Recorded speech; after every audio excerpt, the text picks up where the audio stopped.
Hey guys, a bunch of you had asked how I was gonna set this tub as you were following along on this bathroom renovation on the Instagram, because if you have done home renovations or you're a plumber or a contractor in any way, you know that ideally if you have your plumbing and your drain on this side of the wall, you want to have something in line where you can cut behind and make an access panel.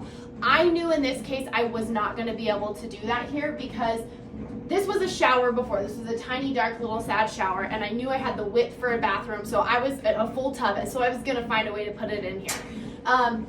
But many of you were like, oh, it's gonna be hard. I had a couple subcontractors in here like, oh, you'll never be able to do that. And I was like, watch me, mother effers. And so because what's over here is a kitchen. So it's definitely not ideal because there are cabinets there that I'm saving. And if you ever needed to access, you would not be able to create an access panel there. So I'm very well aware of that. But we had exactly the width to be able to put a tub in here. And fortunately, I also just have really small arms. So I could get, what I did was I got the plumbing very close to how I thought it needed to be with measurements, and I was very precise and very careful.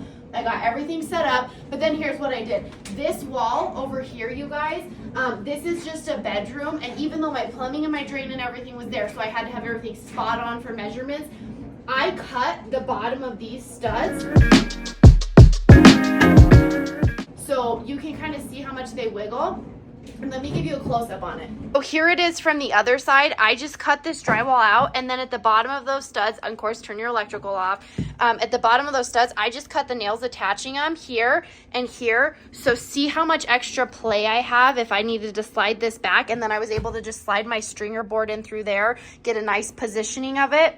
So truly having this play in this wall was what gave me just that little bit of margin of space we needed to be able to get this set and also be able to wiggle things a little bit in here. I did a slip adjustment drain piece because we're allowed to do that in my municipality. I know some places I'm pretty sure you can't. I think it all has to be cemented together. So this would be, you'd really have to have perfect placement before, but honestly we could slide this that way. So if you got it exactly close to where you needed it, you got your measurement spot on, and then you did it, and then you slid this out or slid it up or whatever, and then put it back in place, it's really possible. So sometimes with construction, especially when you're renovating an old house, you just have to be super creative. And in this case, it's like, okay, no big deal to cut into this bedroom, which we're renovating anyway, to give ourselves some wiggle room, and patch drywall, not a big deal because we were pulling out paneling anyway, versus having to tear into a kitchen that we wanted to be able to keep. So that's how we made it work for those of you that asked, and it was actually pretty doable. And then I was able to just reach my hand in here